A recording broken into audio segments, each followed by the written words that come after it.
All right, so welcome. So today I wanted to have us all come together so that we could have some time to really network and break out in small groups and brainstorm around some important issues that have come up this year as we've dealt with remote learning. So today we're going to have a lot of small group discussions around things that are presenting some challenges like attendance and grading, engagement, and that sort of thing. We're also going to hear some about some successful activities that some of your peers have done.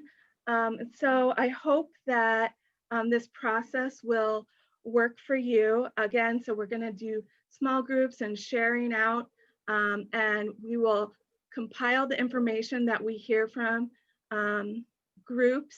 I will compile it and I'll be sharing it to the whole group after this event. So you'll get a chance to hear from everyone, but this way you can interact more freely.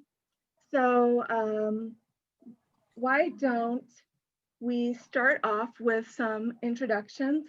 I have some teammates here.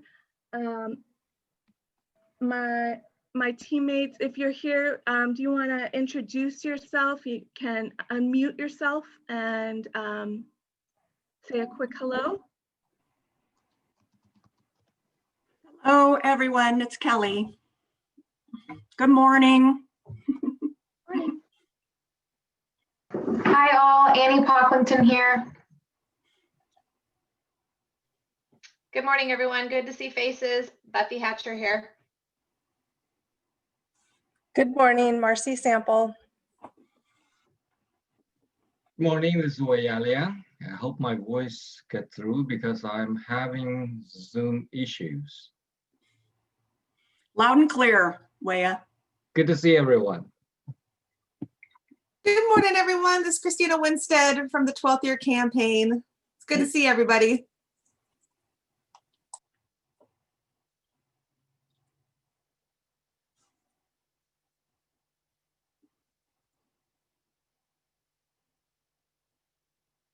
You're muted, Beth. Yep, got it. Thank you. That's teamwork makes the dream work. All right, so just going to review some quick housekeeping items. Again, you guys all know because you've been doing remote learning and Zoom and everything. We'll stay muted during most of this, except when you're in your breakout rooms. The breakout rooms will be very small, so you'll be able to unmute and have a natural dialogue. And the breakout room discussions are not going to be recorded. We wanted people to have some open, honest conversations, and we wanted you to feel like it was a safe space and talk freely. And so we are asking people when you share out, you can keep things confidential. You don't have to attach your name to things if you don't want to. So we do ask that people share, but again, in the small group discussion, you'll have confidentiality and it will be safe for you to talk freely about any challenges or anything that is going on in your school. So, but for this part, you'll remain muted to reduce background noise. During this part, if you have any questions, just feel free to chat it in the chat box. And you can use your camera or not. In the small group discussion, it may help if you are able to use your camera. It may help in those discussions. And again, we all ask to give each other grace because, technical difficulties and whatnot. If you get bumped out because of your internet or anything, you can feel free to sign back in. Like, we're going to make the best of this situation. We do have a break scheduled, and like I said, I will turn in the clock hour documentation. As long as you have signed up, then I will take care of the rest. Okay. So we have been fortunate to have a couple of our colleagues who are willing to share a couple of successful activities that they have done this year. And so I am going to ask Rosalie. Oh, no, it's Kipton first. I remember now. Kipton, I'm going to ask Kipton if he would be willing to share his work around home visits and his new exciting activity and information around reverse grading. Where did Kipton go? I'm here, Beth. I just shut off my Oh, Zoom there you camera. are. Yeah. I just need permission to share. That's, yes, I'm going to do that. Thank you for, do you see that you now have permission? Yes. Okay, Th- you can take it away. I'm gonna try this and see if that works. Okay. I don't know if you can see. Can you see our camera as well, or can you just see the presentation? I see your presentation. Okay, well, that will have to suffice. I usually put a little camera image of us, but it doesn't look like it's sharing that, but that's okay. All right. I'm Mr. Kipton from Rogers High School. It's my wingman, Mr. Dowse here. I'm going to share a little bit about home visits, yeah? Yep. Okay. I know we've done a lot of this year. So guys, I'm sure you all have a lot of questions about home visits if you haven't been doing them. So maybe at the end of the presentation, you guys can put your questions in the chat box, and at the end we can go through and maybe answer some of those questions. But I think the best overall advice, if you're thinking about doing home visits, is to not overthink them. And today, as we do our presentation, we're going to try and keep it as simple as possible. Just knowing that this year we've conducted over 700 to 800 home visits for our students. So these are just a few of our thoughts and some of the things that we've learned along the way. All right. Dowse, which is the best purpose here? Should you really target students who are like, you know, real having some social emotional struggles, or are you intentional about trying to support kids academically? Because we're all virtual here, so which one's better? Well, that's an easy answer, Kipton. I'm gonna have to say yes. Yeah. Just yes. Okay. What do you exactly mean by yes? Well, the answer is yes, because there's really no telling if they're effective at this point. For students needing some of that social emotional learning support, we're a familiar face. We're there to cheer them on. So just dropping in just to see how they're doing is very impactful, at least in that face-to-face. But it's hard to measure that impact in the long run when we're looking at academics right now. So as far as an academic drop-in, if you go in and talk to a kid, it's hard to follow up with any sort of intervention afterwards or immediately, right? So being able to measure that impact has been very difficult.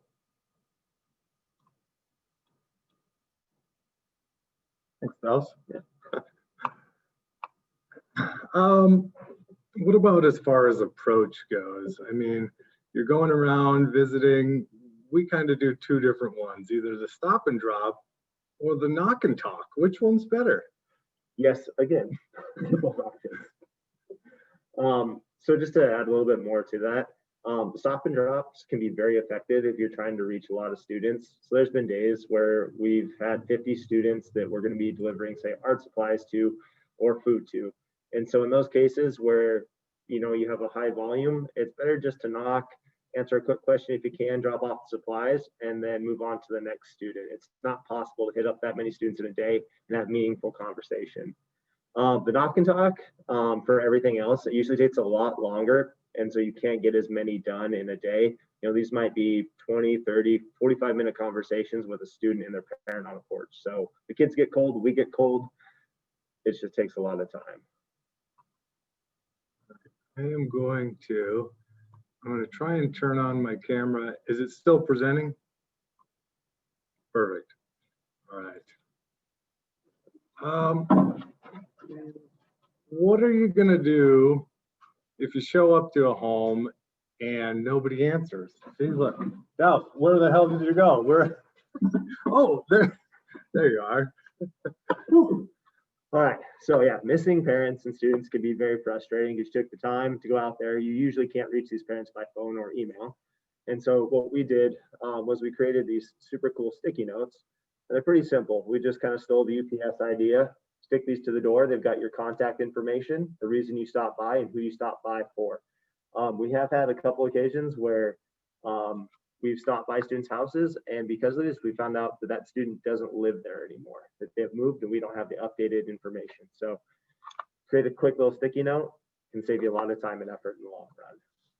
And it's also logged as a one-way outreach attempt to families. Well, here's a fun one. What to do? What to do when you inevitably step in, doggy? Do. Or it even gets worse. What happens if a tiny, like very macho chihuahua, potentially named Pete, actually comes up and pees on your leg or foot? What do you do then? Okay. You wipe it off, you move along to the next house because shit happens. Earmuffs, sorry everybody. Hope you had headphones on if you got littles at home. Oh God, it's days like that I am very thankful that Dallas usually volunteers to drive. And so, you know, even on those days, it works out in my favor. Let's see here. I'm guessing the pop in, let me guess, yes? You nailed it, Gifted. Yes. Right on. So yeah, this common question we get with our other staff is, should you pre-arrange visits? Nope. I mean, you can, but the pop-in also works just as well. Biggest thing is just be respectful and understand that, you know, you're going to be on someone else's property. So.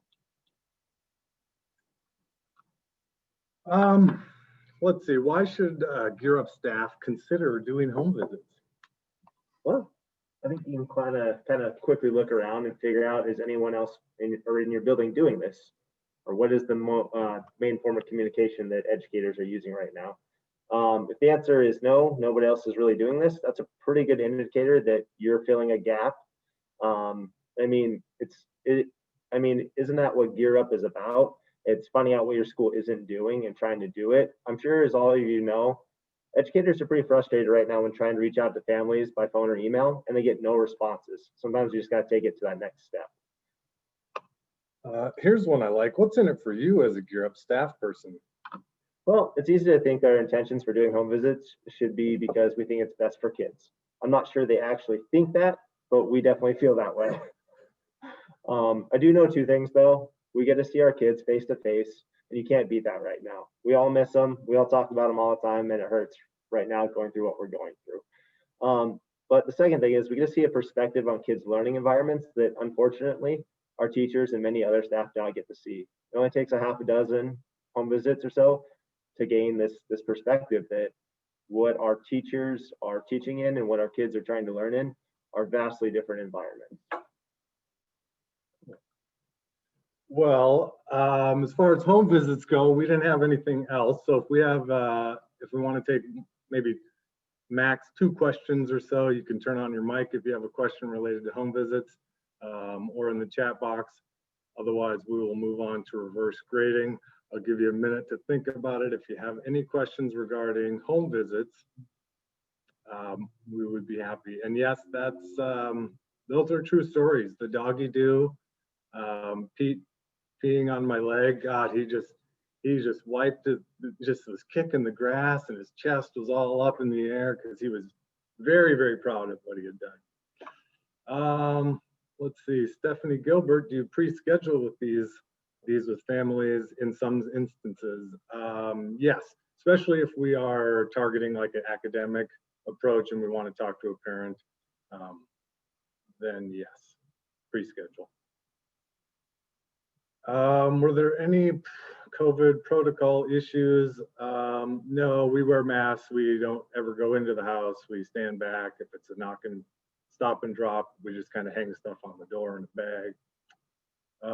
Was your district supportive of home visits, or did you have to fight for them? Initially, there was some pushback just because of the COVID protocols. But again, once those protocols were kind of released and we could do them in a safe way, the district was very supportive because we're seeing such low engagement from students across the district. All right. For the sake of time, if you have any other home visit type questions, you can feel free to chat about them this afternoon or reach out to either of us at any point. All right. Next up, reverse grading. Very excited about this potential idea. I know what some of you guys are probably thinking already, like, oh, reverse grading, that's a good idea, because it's really just the idea is very simple. You just have kids grade themselves. How easy does that? Okay, that's not reverse grading. Actually, this is where the students are going to be grading the educators on how well we're doing as teaching people. That's reverse grading. Actually, no, neither of those is true. Reverse grading is kind of an exciting idea that we're looking at our school. And there's been a lot of conversations, you know, from our principal about basically all the what's, the whys, the hows, the whens related to grading. Like, what are you using to assess learning? How do we get more kids engaged? What essential skills do they have? How should we assess learning? And those are big, like, hot button subjects for teachers, in case you're not aware, anytime you start diving into like that realm of grading. So reverse grading actually doesn't have anything to do with any of those. And it's probably a little strange to think like, well, how can you talk about grading and not talk about all those? Because what we're saying is reverse grading is actually taking data and we're saying, hey, how can we have a conversation about how the data we are collecting is being entered into the grade book, and more importantly, how is that data basically being projected to students and families? So it's not necessarily what, why, how, those are all different subjects or discussions. But our hope is, hey, if we can take a reasonable look and decide, hey, if we can make a change to how data is displayed, might we get increased levels of engagement? And speaking of student engagement, oops. Oh, there we go. I would say ours is probably at an all-time low. We don't have any in-person going on right now, so that makes it exponentially difficult. But as a member of the 10th grade engagement team, you know, Dow said earlier, we've been on over 700 home visits or so. And typically the #1 response that we get from students when we say, hey, you know, first of all, it's always like, are you and your family safe? Are you good? Do you need anything? We brought food. And then we finally get to like, hey, how's school going? And it doesn't matter who we talk to. Almost the #1 thing kids say is, I'm really just struggling with motivation. You know, do kids get a sudden burst of motivation to do schoolwork? Yeah, sometimes. Are they driven by fear of failing and having to make up the credit in the future? Maybe, until we shut the car doors and drive away, and then they're like, meh. They're just not really managing to kind of evenly distribute their motivation over the course of the semester. And so for us right now, you know, we have 2,500 Fs as a school with 1,500 kids. So that's not really my biggest concern, is the number of Fs, but my bigger concern is the prolonged exposure that those grades, that the prolonged exposure to grades that actually represent failure. So, you know, we have students failing multiple courses for months and months on end. Some of them since the beginning of September, and they may or may not have made any attempts at engaging, or more importantly, re-engaging during this entire time. So if you think about it, our kids are building their academic identity based on those grades. And so at a time in history when our kids actually need to believe in themselves more than ever, and we have the least ability to build those healthy, positive, and kind of academically influencing relationships, our kids are left alone trying to build and maintain their own belief in themselves. This is not good. It's why our kids don't even want to look at Power School. They already know the answer. They do not need to see their grades. They know they are a failure. It's the same reason my wife bought this fancy scale for Christmas. And of all the time in my life after 2020, not playing basketball for like 10 months out of the year, I know I'm not in the best shape of my life. Why do I want to step on a scale that says, hey, Chunky, you're about 15 pounds heavier than you've ever been? Not fun. This is not exciting to do. So it's not a question of like, oh, well, my kids wouldn't want to do that, you know? So here's what we're looking at. In a normal grading pattern, this is a pretty simple illustration. You know, you have, as a teacher gives out assignments, projects, quizzes, and assessments, you know, points are accumulated over time, and the number of points a student earns projects their grades in a percentage along with that letter grade. So if a student did, let's say, 1 out of the first 5 10-point assignments, they would basically be at 10 points out of 50 points, or an F. So if you move that along a little bit, a couple more weeks into school, if they continue producing that same level of engagement, they'd be at about, well, let's say for the first 10 assignments, if they did 2 of them, they'd be at 20 out of 100 points, or 20% F. Now, students, they sometimes get that boost of motivation, but you can see the longer this goes on, the more grim the situation gets for the students, because the amount of work that's needed to just eke out a D becomes almost unattainable. And that's why they stop producing anything. Trust me, going from a 20% F to a 25% F does not fuel their desire to want to continue working hard. And I know there's some questions popping up in the chat, and we will make our way back to them. Feel free to keep spitting them out.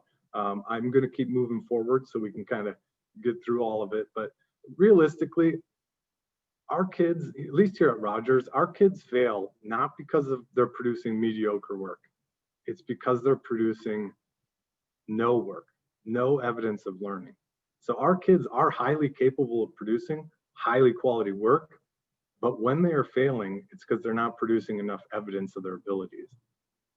And then when the amount of work piles up on them, they shut down for long periods of time. So I think if we can get rid of the prolonged exposure to the label of failure that's traumatizing our students, and we can somehow manage to stretch out the process of failure so that it makes it more of a daily choice rather than like a nearly instantaneous byproduct of their initial lack of engagement, I think we'll get more from our students. So here we go. Same data, exact same scenario. 2 students, 1 student produces 1 out of the first 5 assignments. Now here's what I'm saying. We're going to take the same data and project it in a different way. So in this reverse grading, a teacher simply looks at an entire semester and estimates. It doesn't have to be exact. Just estimate how many points you think you're going to give out for the entire semester. Let's say 400 between tests, quizzes, assignments, blah, blah, blah.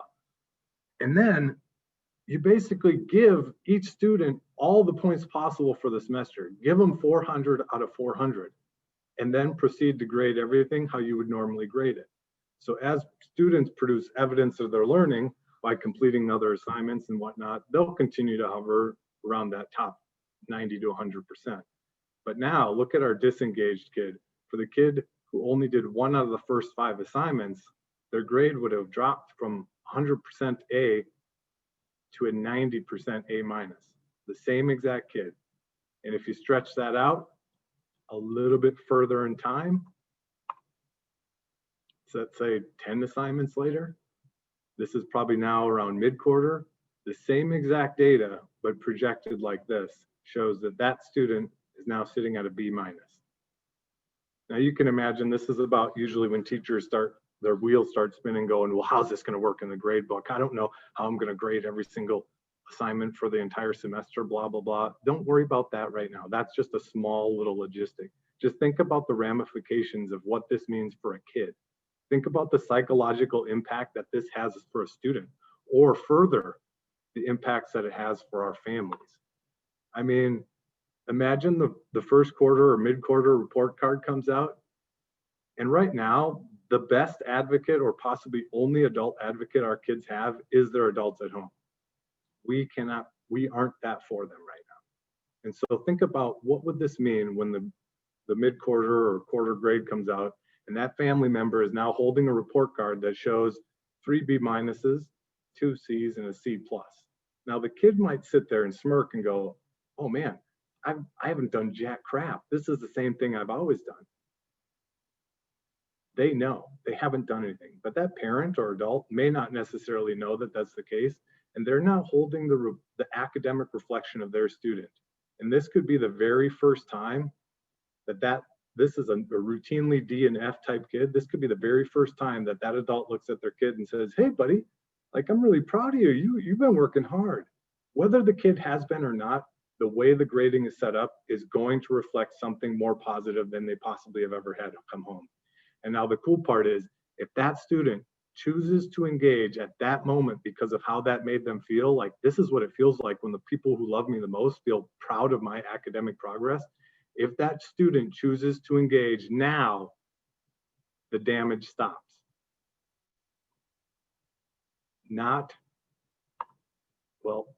Basically, if they choose to engage, it stops. Or if they re-engage in their learning, the difference would be noticeable right away. Because it's not going to be, hey, do 3 missing assignments or 4 missing assignments or do 8 missing assignments and that'll get you to a D.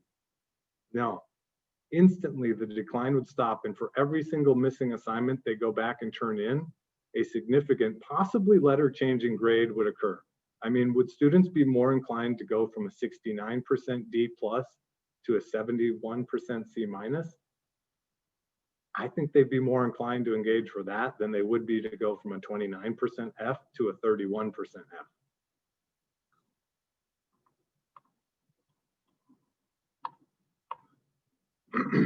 So basically, this is what it comes down to. Our kids desperately need renewed hope that they can be successful. And in either grading scenario, the end result is exactly the same. It's going to be calculated in the same way. They're going to earn a certain number of points out of a certain number of points possible. And it's going to result in a percentage and a letter grade accordingly. For a student who chooses not to engage for the entire semester, the result will still stand as an F or a N no credit or a P or whatever it is. They will get what they have earned. But by slowing down the process of failure and stretching it out in a way that projects data with reverse grading, might the end result be more positive?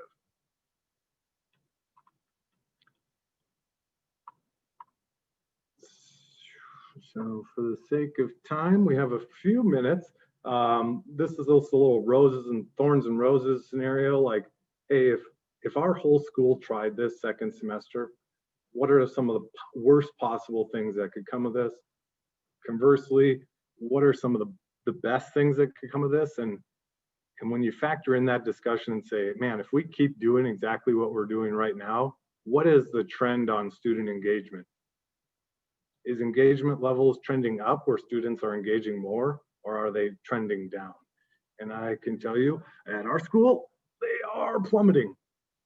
Didn't even mention, we have actually a phase 2 plan that we're trying to implement with reverse grading as well, in an effort to try and hold kids accountable and retrieve some credits for second semester, but not enough time for that here today. All right, I'm going to quick glance back through the chat. If we had some questions, I will do my best to answer them. Looks like somebody said their school, 50% of a cohort failing. Yep. Jeff Russell, a lot of Fs. I hear you. Demoralizing for students. North Beach is currently not failing students. We're giving no credit. That's a synonym for an F, if you ask me.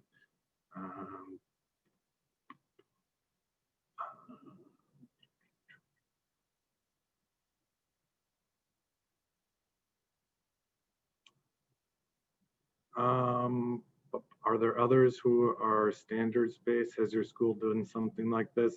No, we haven't done anything like this. Again, standards-based is more about like how you're grading or what you're grading kids on. I'm not asking teachers to change that. I'm just saying, hey, What if we change the way the data that you are collecting, however that looks, change it so that it reflects in reverse grading? Does that give kids a better chance? We're still remote learning.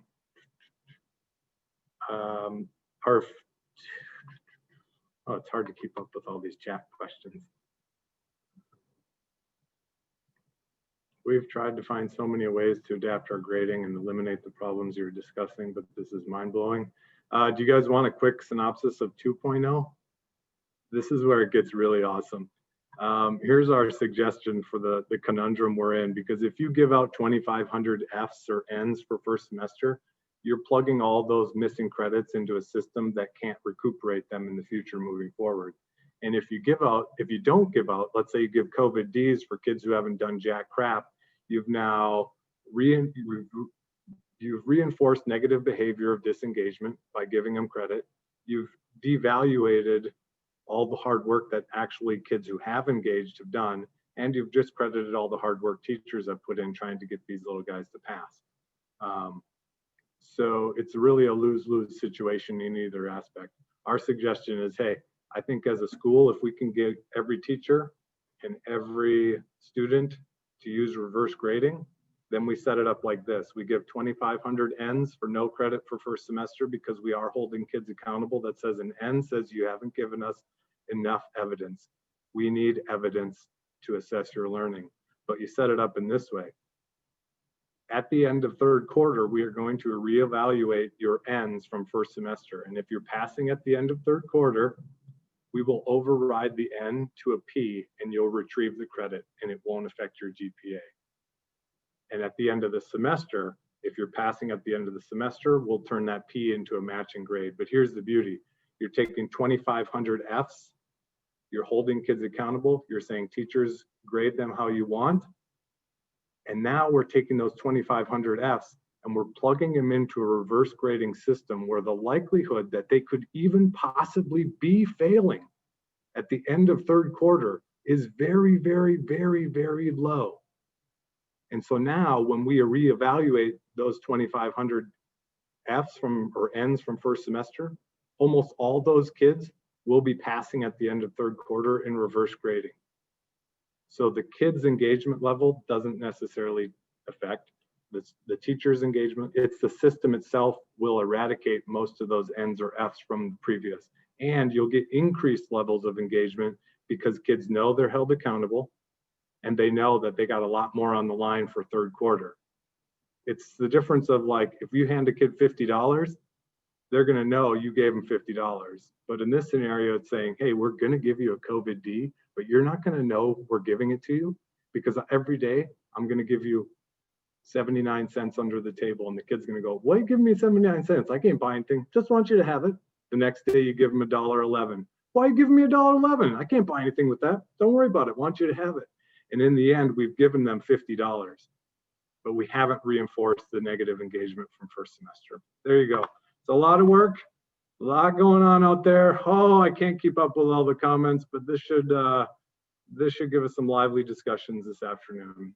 For the sake of time, I don't want to take up any more. Rosalie, I am going to stop sharing and hand this over to you.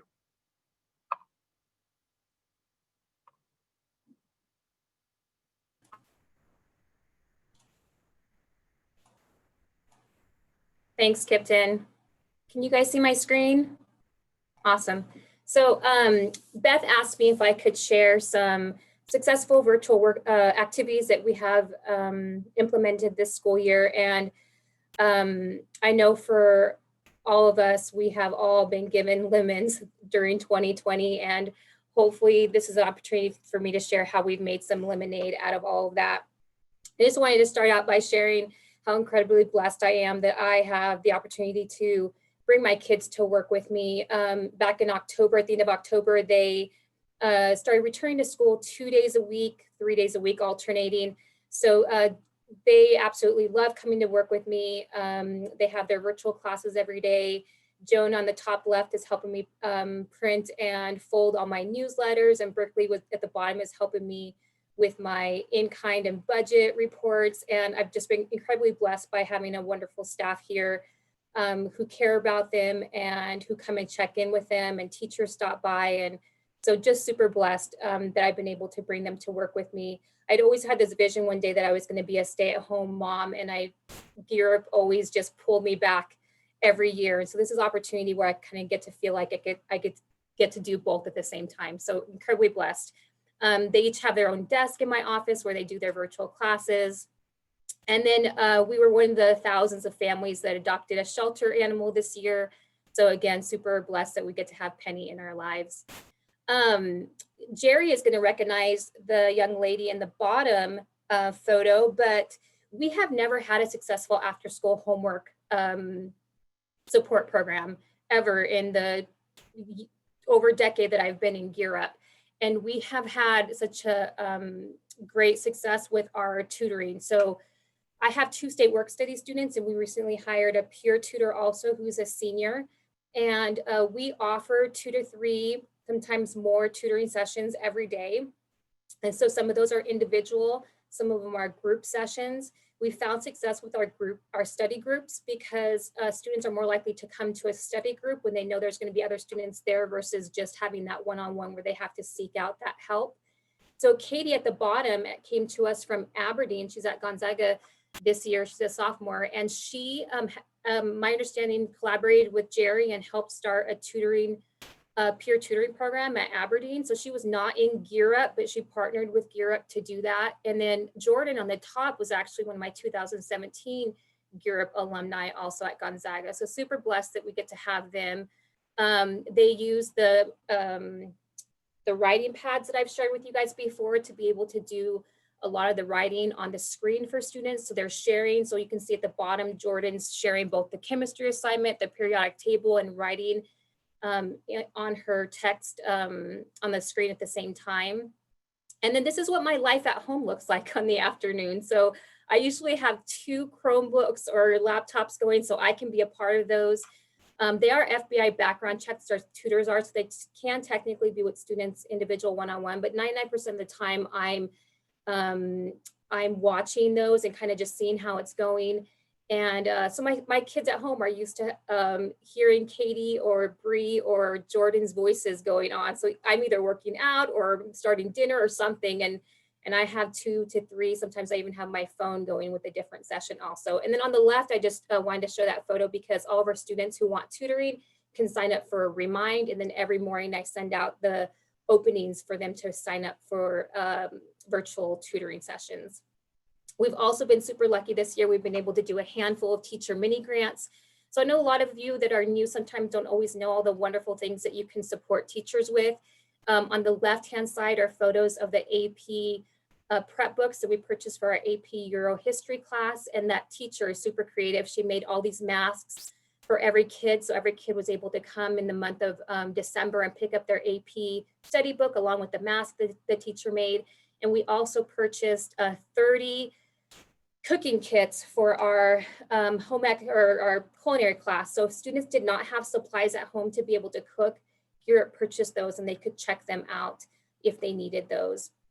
We've also purchased stethoscopes and I'm not gonna even know how to say that bottom one, but they're blood pressure cuffs. And the top right is a photo of uniforms that we purchased for our Skills USA culinary class. And whenever we do these, our state work study students create these cute little thank you cards, and we set them up in the staff copy room so that the other teachers can know ways that we can support their classes also. We always put everything on social media just to promote the activities that we're doing, and then sending out bulletins also for activities that we're doing.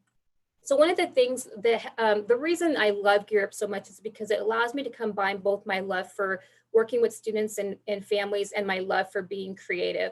And so just as an example of what we used to be able to do before COVID, when we sat down, myself, my state work study students, and I have about 4 Gear Up students who are really committed to helping plan activities, is to think, how do we get students in the door? So I know the hard part is how do we get students in the door into activities when it may not sound very fun for them. So last year we wanted to do an activity about washboard and teaching students about what washboard was about. So if you don't know what it is, washboard is the eHarmony of scholarship matching. So you create a profile and it matches you to scholarships that fit your profile. So we started from Washboard to eHarmony, and then from eHarmony, we went to like, what if we do a speed dating type activity, but that's not really appropriate. So then we went from speed dating to speed friending because our students were freshmen and they were, there was new students in our building from a different small middle school that Gear Up doesn't serve, and then just a lot of new incoming students. And so we went from that to speed friending. So this is the amazing sign that our students created. And so again, you're not going to see anything on this sign that says Washboard, but it gets them in the door. And I'll tell you how we combined both the goal of what Gear Up was and the activity. So here's some photos. Hannah and Naomi are in the center. They thought that photo was hilarious. So they sent it to me because they were helping make the sign. And you can see our community room was full. I think we had about 60 something students in the room. And while they were eating their lunch, I shared with them what Washboard is, how to create an account, the benefits of doing that as a freshman. And then our students and state work activity students created all of the games and questions that the students could do in speed friending. So they had about 60 seconds and then we rotated about 3 or 4 times. So again, we combined both an activity of what the goal of Gear Up was with something that we knew that would draw the students in. So the goal then is how do we then do that in a virtual format, which we were challenged with this year. So we had this challenge again in the fall during National Gear Up Week is how do we get students to attend? So the goal for this activity is how do we share with students what it is that we want to let them know about tutoring, about mentoring, about all the things that Gear Up's gonna be providing this year. So we decided to do a fun game. It was called Who Done It? And we invited the whole student body to attend. I think we had about 90 something students show up, which we thought was a great turnout. The goal was to inform them about family nights, tutoring, mentoring, and the student workshops that we were gonna be putting on. So we had 3 different rounds in the game. We invited 9 teachers to participate. In the first round were 3 teachers all claiming to have performed in the Super Bowl. The second round, we had 3 teachers all claiming to have been a steer rider in high school. And then the third one was that all 3 teachers claimed to have gotten lost in the Roman catacombs. And so really there was only 1 teacher of all of those, and that was actually principals, teachers, paraeducators. So it was a super fun activity. Between each of the rounds, we shared what we wanted to share and what our goal was to share with Gear Up students about the activities that we're doing for that school year. Here's Mrs. King, our art teacher. She actually performed in the Super Bowl before there was actually Super Bowl performers. So I guess they would just invite, I don't know, groups to come. And so she was part of a group that went and performed in the Super Bowl. Our counselor, Mrs. Christian, was actually a steer rider when she was in high school. And then Mrs. Sloan, our Spanish teacher, was the one that was lost in the catacombs when she got separated from her tour group. So it was super fun. The kids, it was super engaging. The kids had a good time, lots of fun comments in the comment section. So that's a way that we're trying to, again, combine the creativity with how do we get information out to students. This is one we just did last Friday. This was not really, there was not really like a creative fun aspect to it, but the PSAT test prep, we were fortunate we were able to get students, just a handful of our sophomores into PSAT test next week. So we just share with them the top 10 tips and what they should need to know. And then this is the next few are ones that we collaborated. So I think the hardest part with Gear Up is our students are really Zoom fatigued. So how do we get, how do we serve more students and not have all of us reinventing the wheel? And how do we share ideas with others and be able to serve students from other cohorts and other schools? So we received a mini grant through Gear Up to be able to offer our students food worker cards. A lot of our students are sophomores. If you're in the cohort model, they want to get jobs. They need a food worker card if they want to work in any type of food industry. So we actually opened this up to all the Spokane schools. So Kipton and Aaliyah and Ryan were able to invite their students. I just sent them the Zoom link. We also invited East Valley. So Dave was able to invite his students. And then a very happy mistake I made is I accidentally sent this invite to all the 10th graders in our district instead of just the West Valley ones, because when I was in Skyward, I used the wrong entity code. And so it actually went to our 2 small alternative schools also. And I realized my mistake within just a couple of minutes. And I sent out another email saying, I'm sorry, this was only intended for 10th graders at West Valley High School. Well, the very next morning, I received emails from both of the principals saying, we would love for our students to be a part of this. Can you let us know if we pay for the card, if our students can attend? And I said, heck yeah. So we were actually able to open it up to our 10th graders from our 2 small alternative schools also. So both I and Katie, the state work study students, took the course, took screenshots of them, shared with the students how to get their food worker card. The workshop was about 30 minutes, so it wasn't too long for students. We showed them how we took photos and notes to be able to pass the exam. This screen has Katie's photo because these are the screens that Katie shared out on. So this is an example for food worker card. And then Katie actually works at Gonzaga in an office that helps students acquire jobs and resumes and cover letters and things like that. So she showed the students how, when she finished her food worker card, she put it on her resume. So she was able to show students how to do that when they finished the course. I think altogether we had 30 something students attend. And I don't know if how the other schools are doing, but about half of my students have already finished their card and they have 30 days to complete that course. So the way that we keep attendance is just by creating a simple Google form. And then we just put that in, just like Beth did for the clock hours, we just put it in the chat box and students are able to complete that. And then we know who attended and whose cards we should pay for.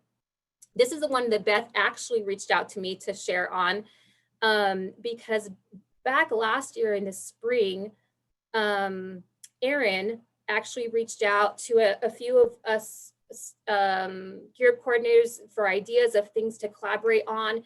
And that started just like this monthly get together of just a few Gear Up coordinators of sharing ideas. So thank you, Erin, for starting that.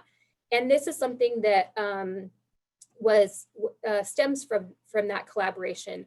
So there were 6 schools, I believe, who collaborated to have a family night in November. And it was called Building a Scholarship Winning Resume. The whole idea was to share with students how to build a resume that would be competitive for scholarships. So how to select high school courses, personal essay topics, which community service projects are the strongest, jobs, letters of recommendation, and it was all on Zoom.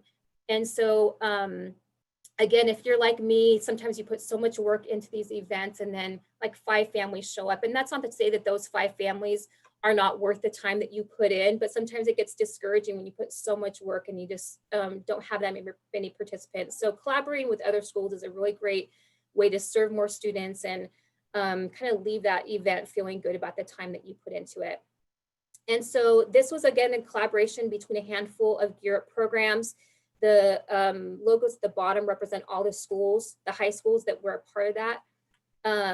We recorded the event, or we tried to record the event, but it didn't actually work, unfortunately. But luckily, Stephanie was putting the responses from the presenters in the chat box. So they were able to go back and create kind of a Q&A on paper that we were able to send out. And these are all the Gear Up staff that we all collaborate together to do it. So Erin from Bellingham, Allison from Blaine, Stephanie from Federal Way, Aaliyah from Spokane, Nina from Vancouver, and then me from West Valley.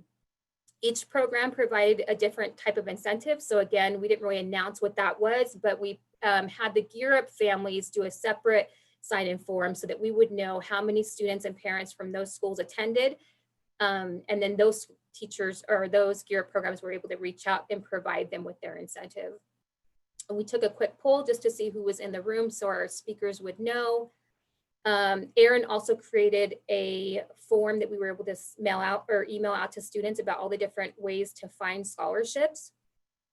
And then these were the panelists. So as a group, we all recruited 1 panelist. So the goal for the panel was to invite people who actually have sat on scholarship committees so that they can share with us what it's like to be in a room of those people who select scholarship winners. The goal for selecting these individuals was to represent all different types of scholarship that are out there. So we had private scholarships, 2- and 4-year. We had the Washington State Opportunity Scholarship. So really trying to find 5 different types of scholarships, so they weren't all speaking to the same type. We had prepared questions, and we also took questions at the end. So these are just some of the questions. Can you describe how a rubric is used? Students are worried about AP and honors classes because it might ruin their GPA or lower their GPA. Can you share with us what that's like to read those transcripts? What types of, or who you should ask for letters of recommendation, advice on choosing a personal essay topic. Students worry about not having a hardship event in their life, so what should they write about? So that's a huge one. So that's kind of pre-2020. So I feel like everyone now has something to write about after this experience that we've all had. Pressure to join so many different extracurriculars and how to balance all that. And then what role do grades have? And so this was a really great way for us to collaborate. I'm going to go back to the spot that had all of our names. So we all played a different role. So, oh, that's not it. So Nina was our MC who opened and closed our event. Aaliyah was the one who introduced the panelists and asked the questions. Stephanie was scribing everything into the chat box. Allison was taking the questions from the audience. Erin was created and shared the scholarship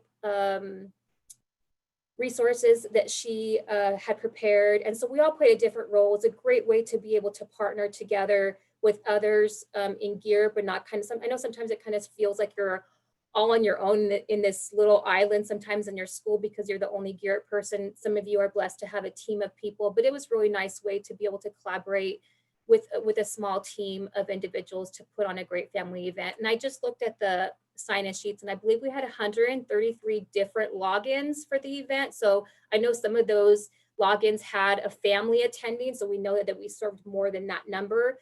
But it was just a really great way to be able to serve families from all across the state. And I think that was it. So I'm going to stop sharing. I don't know what questions I have had, so I will go back and see.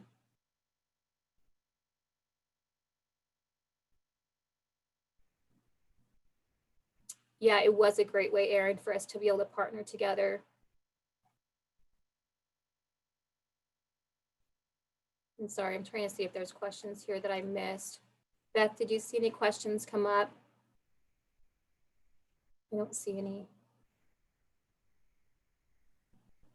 No, mostly just positive comments from your collaborators.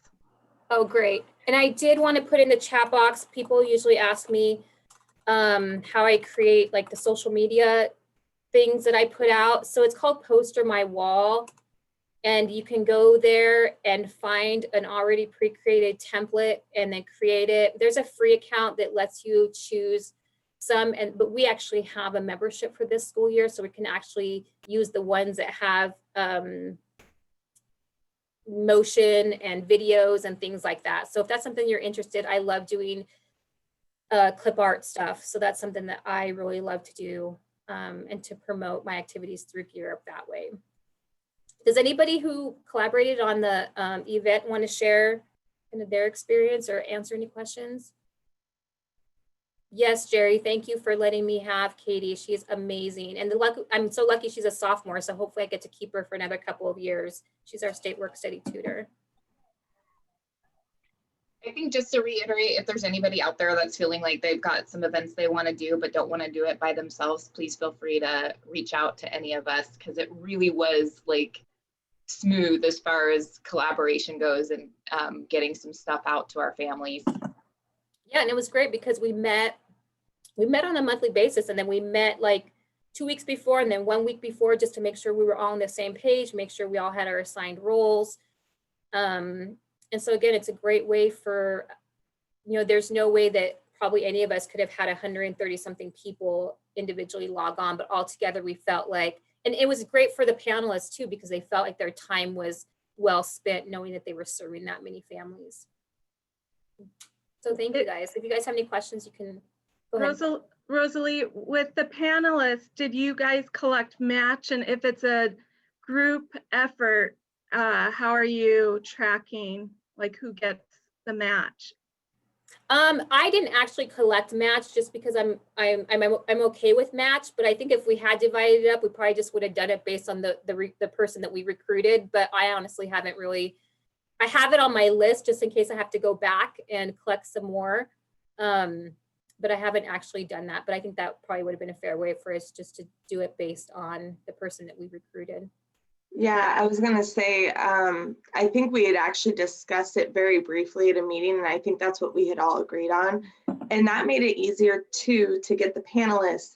It's hard when you're one person having to reach out to 5 or 6 different people. Right. But to break it up and all of us just had one person we had to contact, it just made it so much easier. And I feel like it was a diverse group of people compared to if just one of us had done that.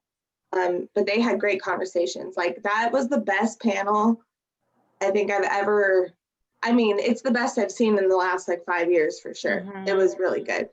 Yeah, and it was great because we all just knew different people and they all knew, a lot of them knew each other too, just from the work that they do. So yeah, it was great. I went home and slept very well that night knowing the event had gone, other than the recording, but luckily Stephanie had been transcribing everything. So we were still able to send out the exact question and the answer that they were able to give to families. So it was great. That's why the collaboration is even, you know, more useful by having more support. Do you guys think that you would do something like this even in a non-COVID situation now moving forward? You would consider doing this as a just one more thing to add into your, you know, activity plan? Did I chime in real quick? Oh yeah, go ahead. Go ahead. Well, I was just gonna say that absolutely 100%. I think virtual family events should be a thing that we do from this point on. It's just easier for families. It takes less of their time. And more people in the family can participate if they want to pop on the screen, right? Yeah, I mean, I'm not saying we should not do in-person family events, but I do think that this is an excellent way to reach more people than we are sometimes able to reach for these particular kinds of things. And for us, going back to the tutoring piece, like in-person tutoring, I don't foresee us going back to that. It's never been successful. We have a school of 900 plus, and we had maybe one kid who would show up for our after school tutoring, and he was usually here to like play on a computer game or something. So we would stand there just like trying to get kids. Sorry, this is what happens when I don't have my kids in my office with me. My lights turn off because they're always like wiggling around. So I usually have to like do jumping jacks, but our virtual tutoring has been so successful that we will continue to do it for this foreseeable future. Can I ask just like a equity question? This also goes out to Kipton. Did any of you deal with using translators or anything during home visits or these family nights, or did you have any issues around students who may be experiencing homelessness? Like did you have any experience, you know, with these students who have some unique circumstances? Any advice or anything? I'm fortunate that I'm bilingual, so I'm able to work with a lot of our Spanish speaking families. We do have some other languages. Our family night was not available in different languages. On my bulletin newsletter that I send out, I always put something in there about me speaking Spanish so that families can reach out to me in my email. So I'm hoping that that's a way. And then those are usually the families that that the front office is asking me to reach out to because of absences. So I feel like I have still a good connection with them.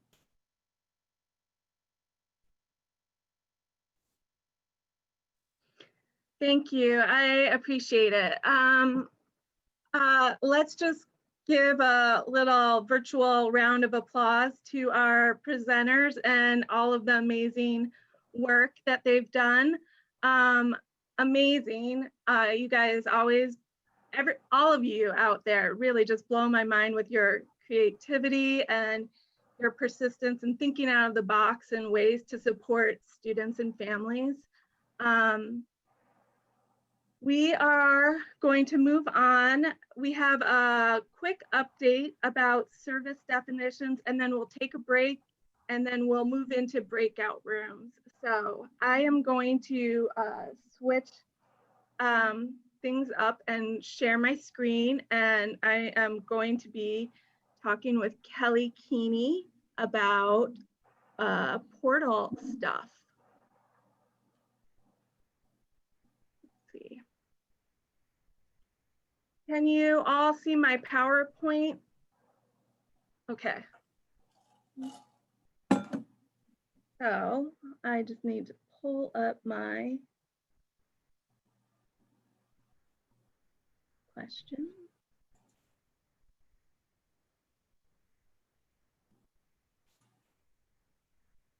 All right, Kelly, are you there? I am, Beth. Oh, so how are you doing? I'm doing okay, Beth. How are you doing? I'm doing okay. I feel like a slacker compared to these guys, but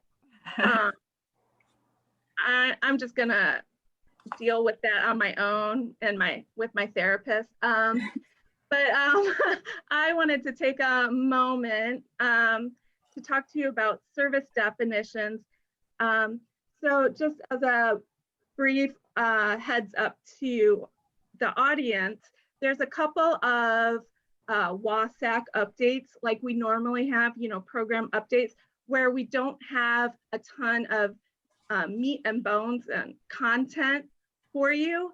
It's more of a heads up that some things are coming down the pike, and we don't want you to be caught off guard when some changes happen. So that's why I asked Kelly to share a little bit about what is happening with service definitions that will affect you, and she's going to talk a little bit more about who it affects and how and what all is happening. So Kelly, what is going on with service definitions? What are service definitions in terms of our Gear Up program? And can you talk a little bit about what's happening to them? Sure, Beth. So, this is just going to be really brief because, like Beth said, I don't have a whole lot of information on this.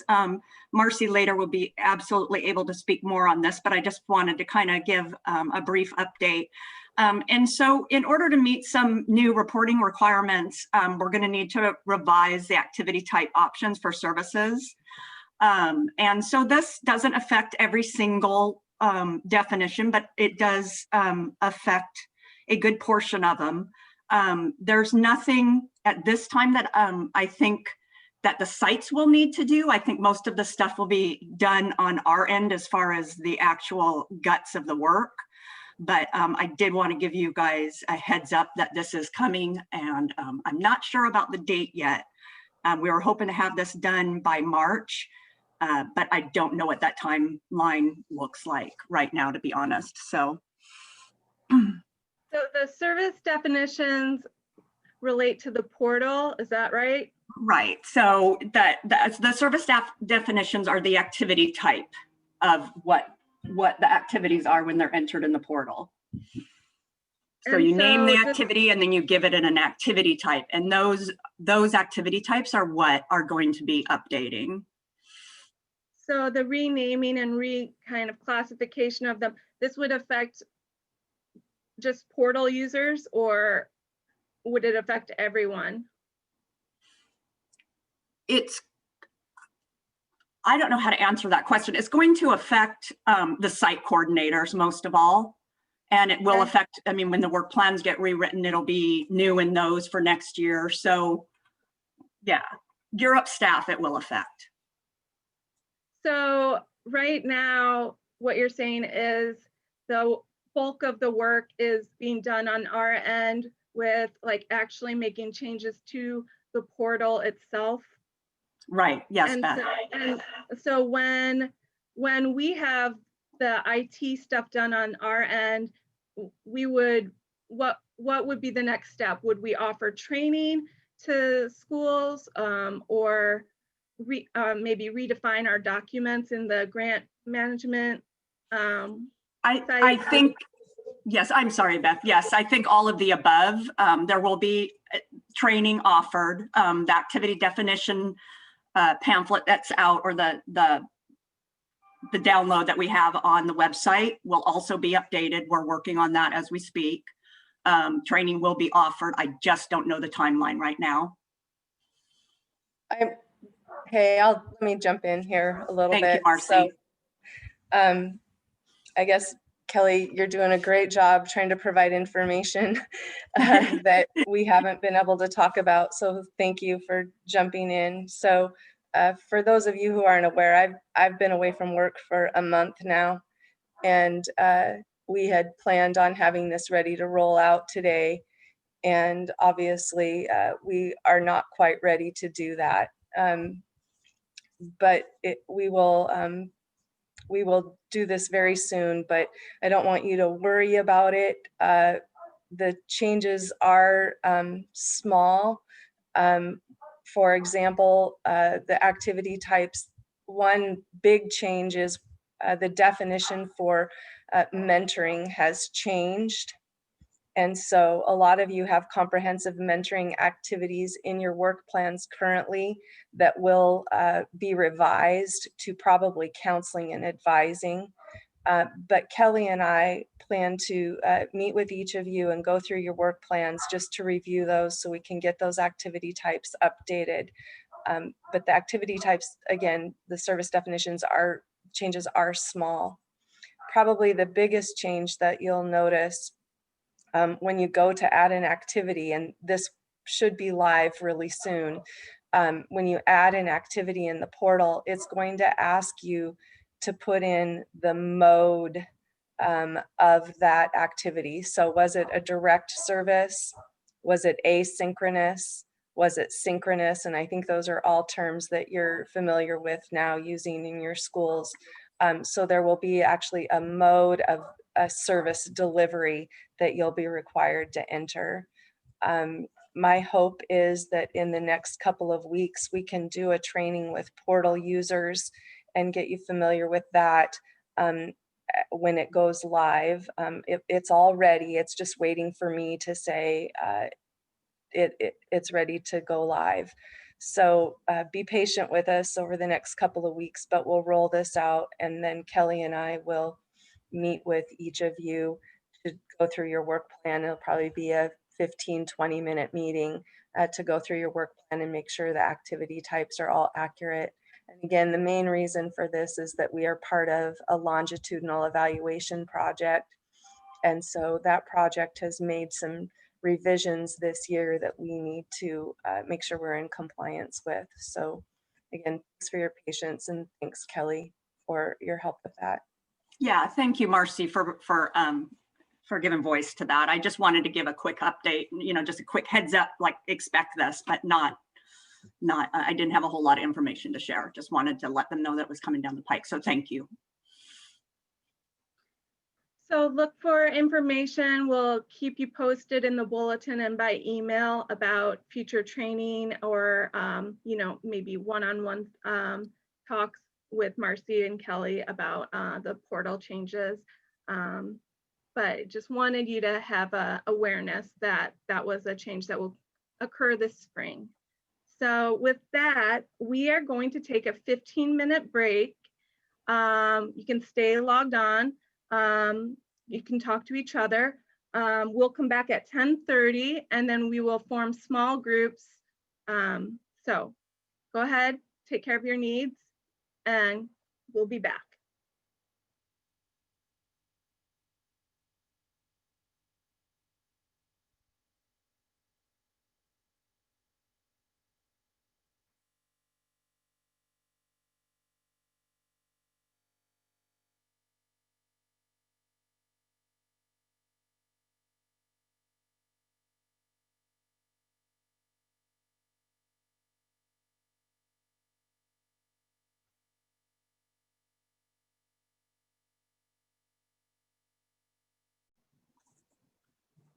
Some thumbs up. Oh my gosh, what is that? My mom is pregnant. Whoa! What? Congratulations! It's The a coolest boy. birth. You A know, little sibling. Oh. I was 8 when my brother was born. How cool. Oh, that's the coolest birthday gift ever. You're gonna be a great big sister. Yay. Congratulations. Are you excited? Yeah. Uh-huh. Oh my gosh, it's so much fun being an older sibling.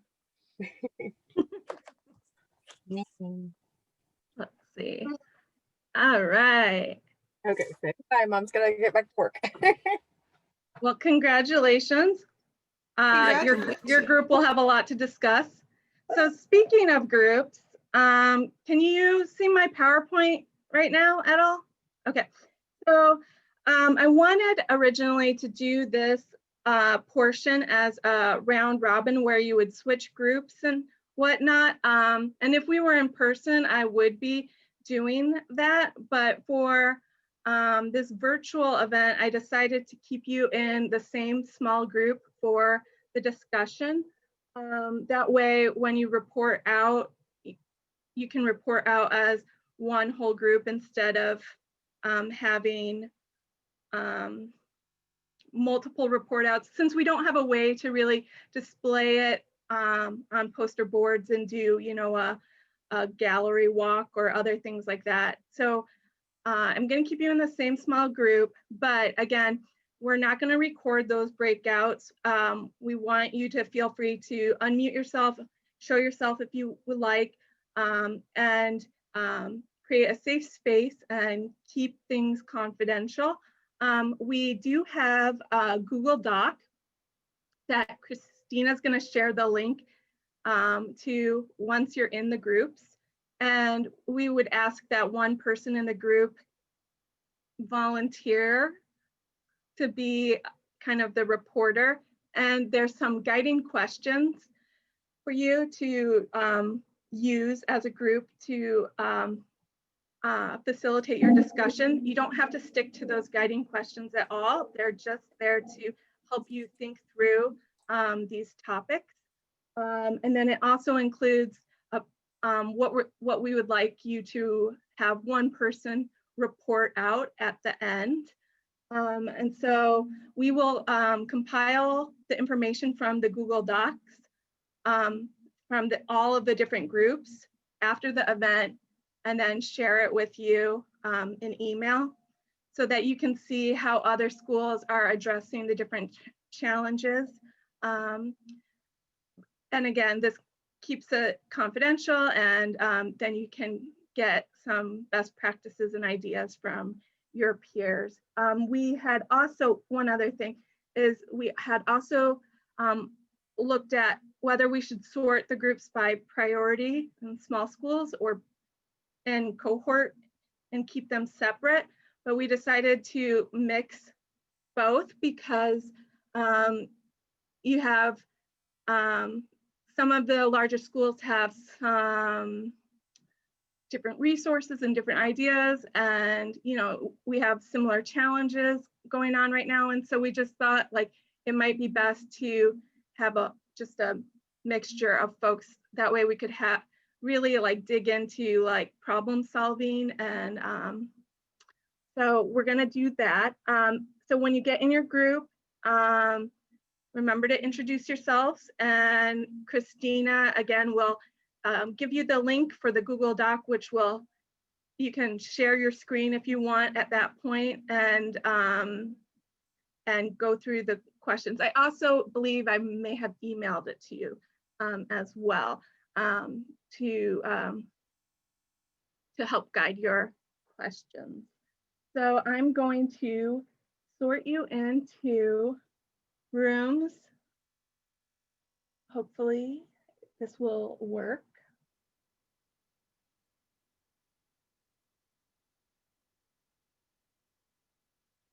Okay, you should see a prompt that's asking you to join a room. And I will give you time warnings.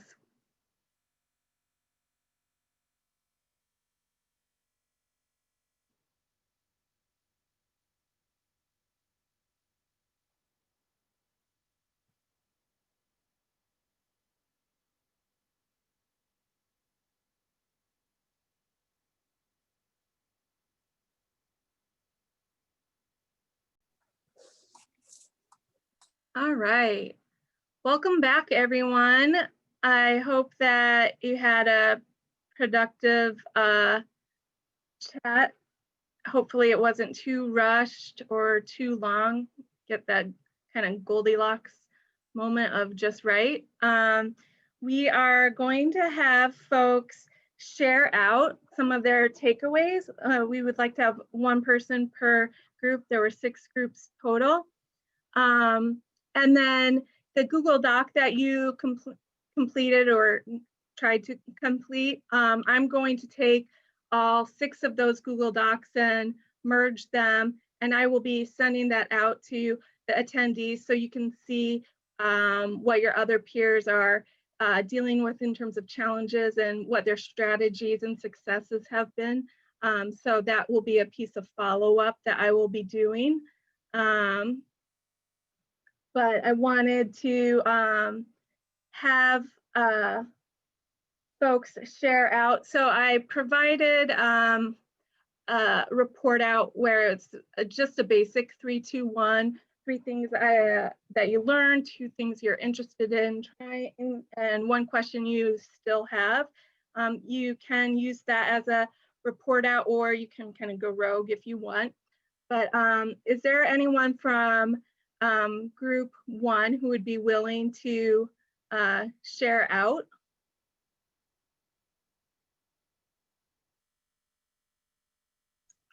Oh, it sounds like we are group 1 and I was nominated. I will admit I was distracted by a couple of important emails, but I will do my best. I think some of the bigger things that I kind of thought about as we were talking is, one is it's not just COVID that's going on. We have a school that is serving students in a town that was burned to the ground. We have schools who have lost staff members not to COVID. And so I think it's important to remember to be patient and empathetic, because there's a lot more going on than just the enormity of a global pandemic.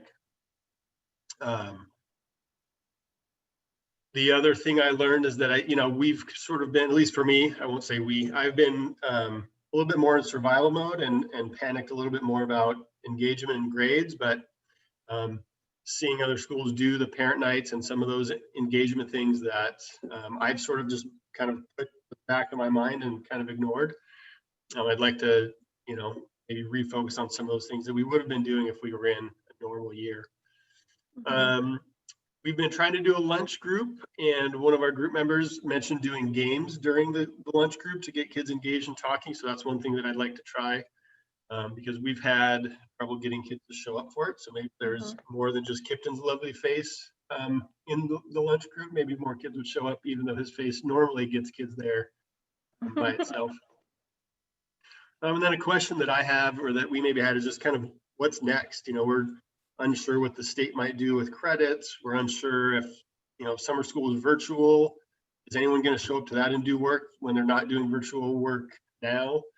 So I think the question of what next is one that doesn't really have an answer, but it's the one that we all probably have on our shoulders right now. Thank you. Yeah, very valid concerns. And you really nailed it with, there's more than even just COVID on our plates right now. So yeah, it's a stressor for us as adults, much less the kids that we're trying to engage. What about group number 2? Any brave souls? Okay, I am speaking for group number 2, and the 3 things that we learned, and nobody really said this, but I just kind of took it. I think that we're all kind of struggling in a way to engage our families and engage our students and support in the best way possible. Another thing was that this pandemic has brought a lot of opportunity to kind of reframe our system and the way that we support our students and families, and that students' post-secondary aspirations are shifting. So more kids are, not wanting to go to college, and how do we, and they want to go to trade schools or just get a job. And so kind of that learning curve and making sure that students know that that's okay. 2 things that we found interesting I want to try.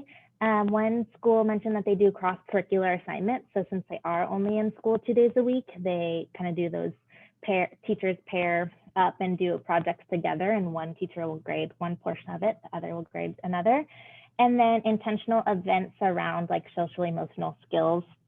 Some people are doing lunch bunch ideas, some are doing Wellness Wednesdays. So those are things that I think are necessary to incorporate right now. And then kind of similar to what Jeremy said, the last question is like, what is next? What does our Gear Up role look like in the future with trying to like help students rebuild students up without that negative connotation around like credit retrieval, and then like whose standards are we comparing students to right now? So. Thank you, Aaliyah. Those are really great points. I'm with you on all of those. Yeah, a lot to digest.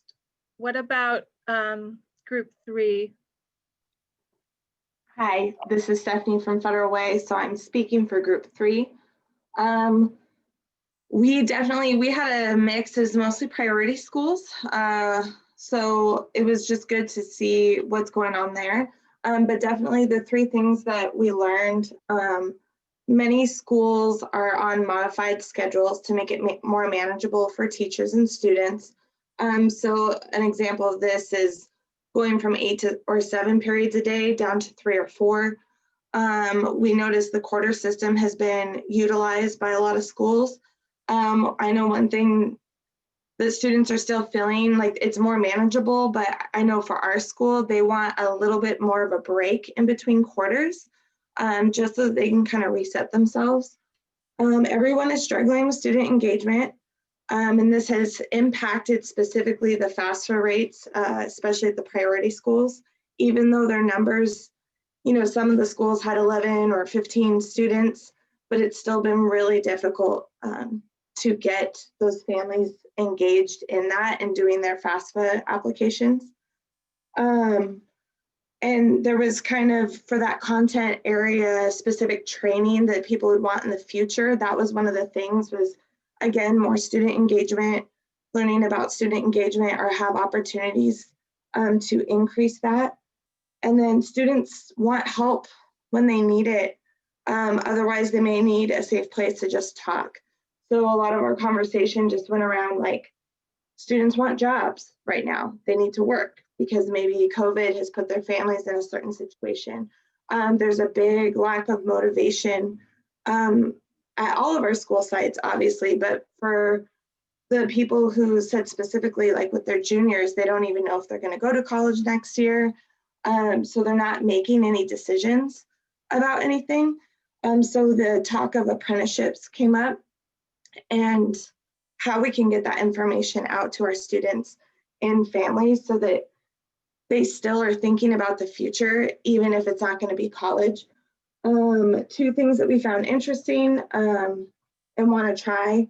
We were just talking about more incentive opportunities, getting gift cards, utilizing the opportunity to provide food if we can make it into a family event. And then again, with the content training opportunities, something to help students get a job right now, more stuff about apprenticeships. And this could be a chance, Nina, Rosalie, Erin, Aaliyah, this could be a chance for another collaborative family workshop, maybe an apprenticeship panel, doing resources for families based on the type of apprenticeships that students want to go into. And that was just a thought I had. And now we could probably open it up to more schools. And then really the same question that everyone else has, like, how are our roles, how's everything going to change, especially how the schools are changing?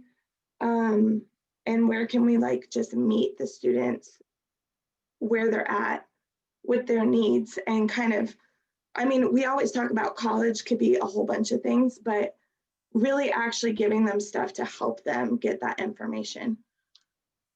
Yeah. Thanks, Stephanie. Yeah, I think we do all kind of need to pause and recalibrate and meet students where they're currently at, and also, really focus on students' mental and emotional health and physical health.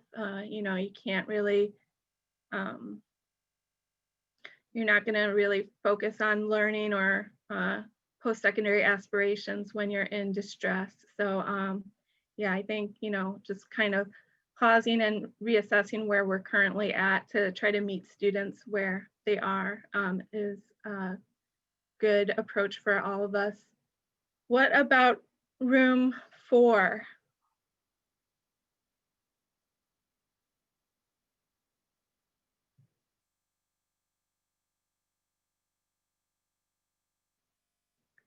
Nobody from room 4?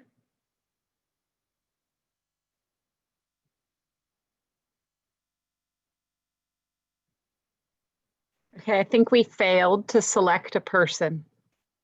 Thanks, So Nina. I'll just volunteer. I'll volunteer myself. Okay. Of course, I wasn't participating in the conversation anticipating that I was doing this, so forgive me. But this is the real Nina, yeah. Anyway, one of the biggest things I think that we did discuss is the just sort of some of the frustrations that we're starting to see as we go back into hybrid, and what that means for us as Gear Up programs and Gear Up staff in terms of accessing students. So yes, in terms of student engagement, the virtual world is challenging. However, some of us who are back in hybrid learning are discovering that we have even less access to students because of the restrictions placed on who is in contact with students and for contact tracing and things like that. Very, very limited. So I think that that's really important for all of us to take into consideration as we think about going back to in-person learning. How are we going to manage that as Gear Up staff when we're not going to be able to do the things that we normally do, like pushing into classrooms or pulling students from classrooms or having students come to our spaces to work? None of that is going to be possible. And so as Gear Up staff, I think we need to prepare ourselves to potentially still be spending the majority of our time in the virtual world. And so really focusing on those student engagement pieces that we can improve in that area. A couple of the things that we talked about that just sort of focusing on some of the positive things that working in the virtual world has brought to us, and some of the things that we would like to continue because of this experience. Home visits were a big one, that being able to see the students' world has really allowed us to improve some of the activities and outreach that we're doing for families. And I think that that would be something that would be really great for us to be able to continue after this is all over. And the collaboration, being able to collaborate with not only other Gear Up programs, but also other community members and people from across the country, even being able to come in and speak with students and families for a half an hour, an hour, and not have to travel across the country to do so. Pretty cool. Great, thank you, Nina. What about room 5? Well, it's not official, but I'll go ahead. I'm Christina Seymour, and for group 5, we didn't necessarily have 3 things that we learned. We kind of condensed it down to 1. We pretty much said it doesn't matter what school you are from, if you're in cohort or priority, we all seem to have the same problems, issues, and concerns with our students. So every time we brought up something, everybody could kind of agree with it and found that we were struggling or trying some similar items. For the 2 things that we found like interesting and wanting to try, we actually had more in that area. some people wanted to look at the reverse grading, others the no count on the transcripts, since they wanted to talk to their schools about that. They would like to continue the use of virtual events for the families and potentially even recording the presentations or the family events. So to still continue that even when we come back to quote unquote normal times. Also using more social media for gear up events and activities. I think to continue that and increase more of our of advertising with that. And then the one question that we have that a lot of the other groups did too is kind of just like, what's going to happen next? But also, does anybody have a magic bullet to help those students who are not engaged? Or, you know, how do we fix those things? What's going to happen? What are is the state going to do with lots of F's on transcripts or no counts? And that's it. Thank you, Christina. Yeah. Yeah, I like that you guys focused on some of the positives and things that we can actually replicate, things that we learned during this time that will help in the future, regardless of whether we're in person or not. What about group 6, our last group?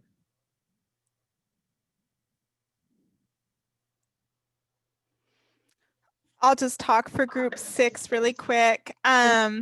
So a lot of this is ditto from the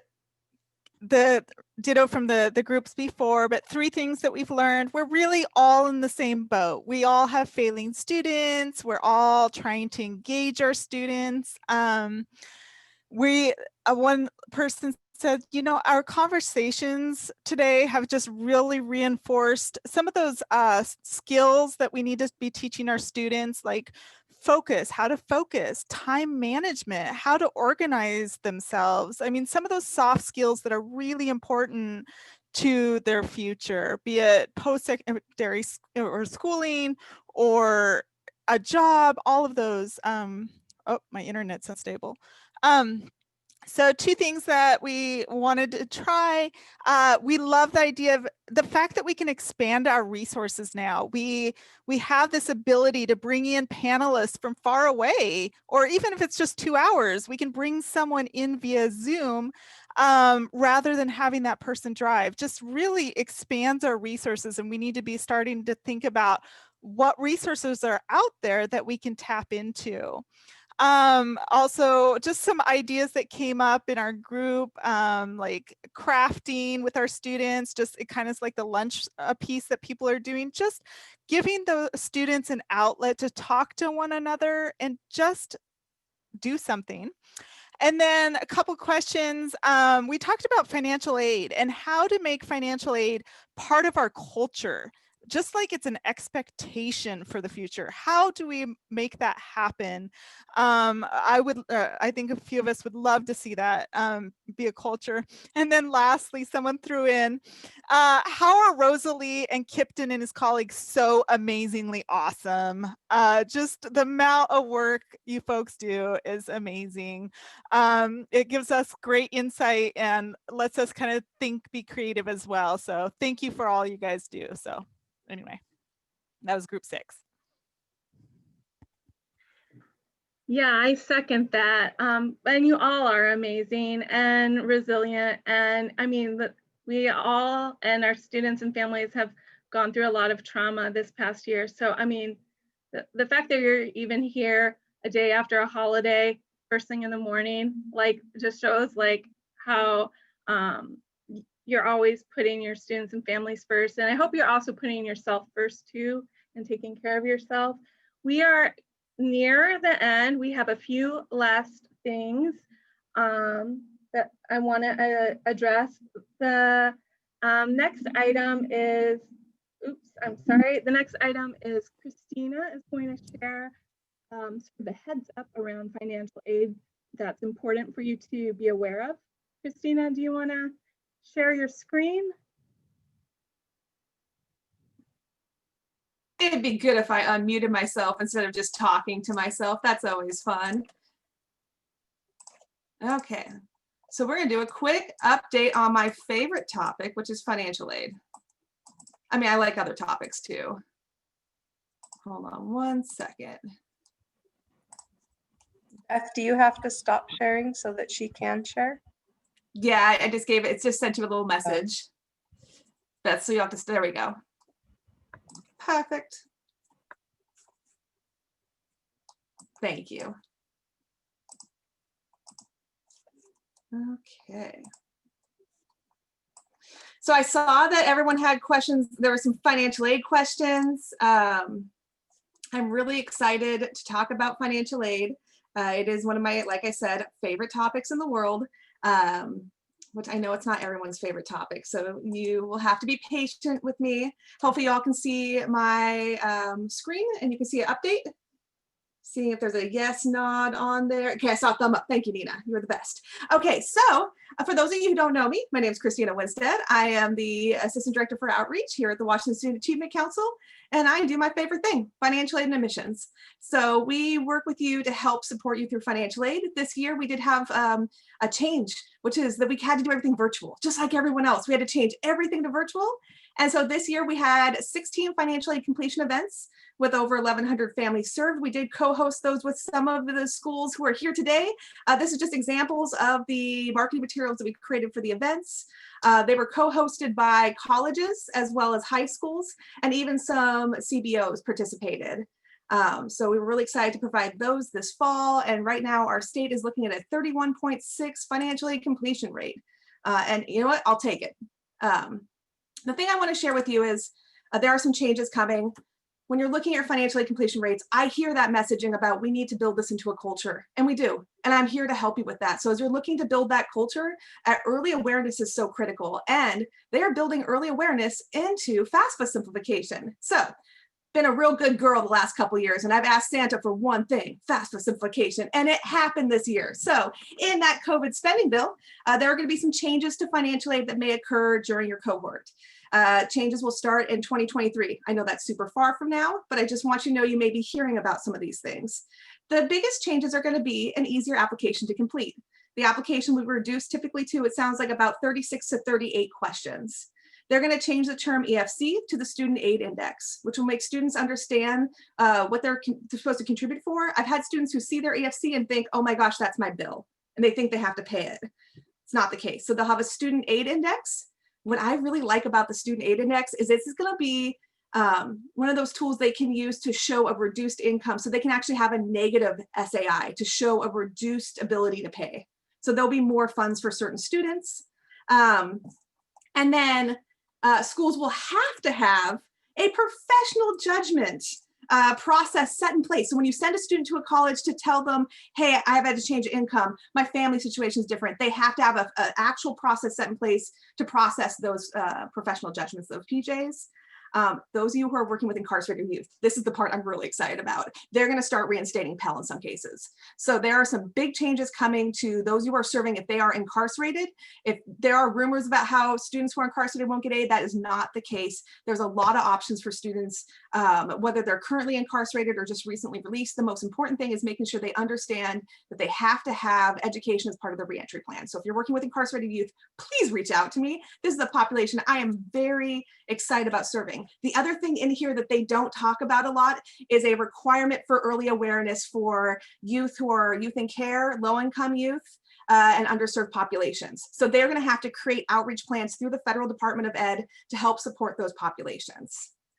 But you guys know the exciting part is that 38 questions. Oh my gosh, like amazing. So if you need help with financial aid, let me tell you, we've got lots of help for you. Like I said, it's my favorite topic. I'm happy to talk to anyone about financial aid.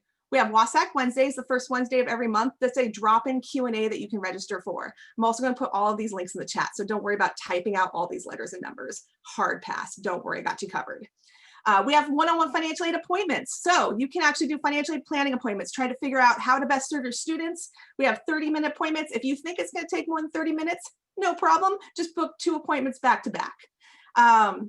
I also have some appointment times for students who are struggling with errors and verification, or if you have students from the class of 2020 and they are reaching out to you now. I'm also supporting class of 2020. Half of my appointments last week were class of 2020. So they are coming back. It's just that it's taking a little time.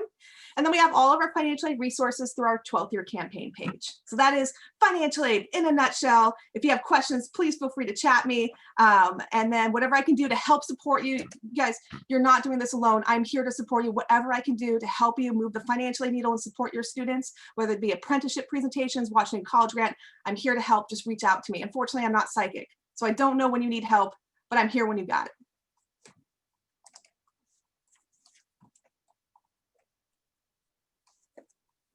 Thank you, Christina. I appreciate that.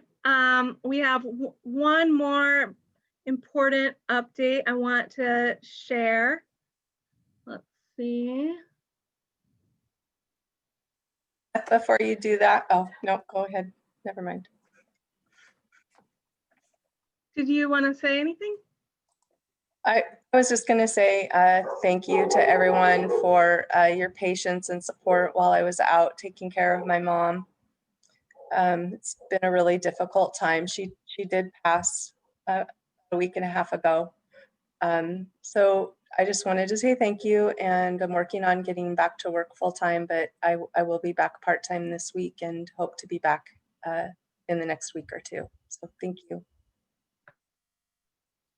Thank you, Marcy, for the update and for being here. And I'm sure we're all sending you a lot of love.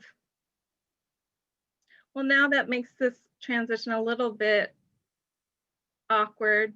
No, but no awkward. No awkward. It's time for good news. I do have some super duper information. I believe that most of you are unaware of this, but let's see. It may be somebody's birthday. Yes, it is Jerry's 75th birthday today, y'all. He has been in education for 52 years as a math teacher, assistant principal, and now he is fortunately on our team. He is our math specialist. He's amazing. He volunteers so many hours. Oh my gosh. You know what? A student emailed him at 10 o'clock last Saturday night. Guess what he did? He got on, answered the student's question, and they did math for the next hour and a half. Anyway, I just had to put that out there. He's amazing. Anyway, happy birthday, Jerry. Oh, thanks. Oh, there you are. Thank you. Disappeared on me.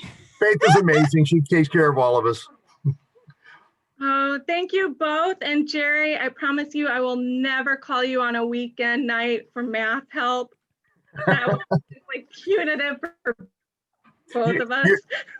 You might have to wait in line.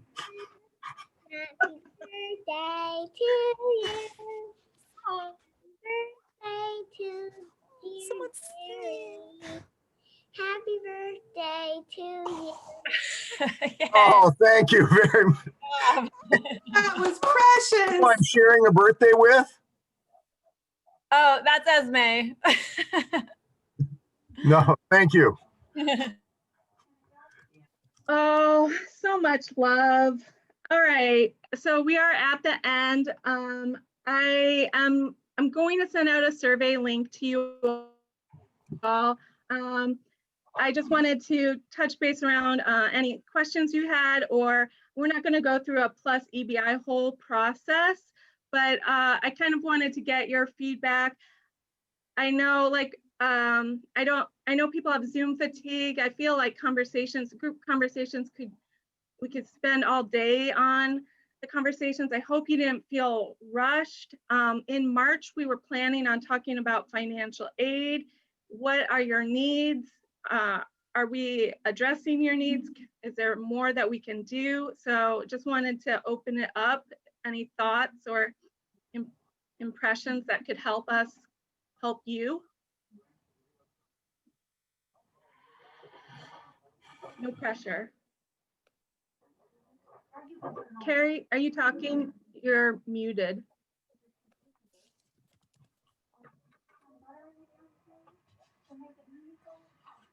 How did the day go? Was it useful? Thumbs up? Okay, thumbs sideways, thumbs down? All right. So like I said, I am going to compile those notes that you did as a group. Again, our March workshop, we're planning on talking about financial aid. So I will send you the notes so you can see other strategies that other groups came up with. Hopefully that will be of some help. If there's other things that you need help with, feel free to reach out to our team or each other. Clearly, you guys are each other's best resources. And I just want to thank you so much for all that you do, for showing up here, but for showing up for students every day and their families. You are amazing. And like, this has been, yeah, I don't want to get all, I'm going to get all emotional. So I'm just going to zip it up, but you just thank you very, thank you truly for everything you do. All right. Any last words from my staff? No? Okay, well, we'll see you later in the spring. Look for more updates.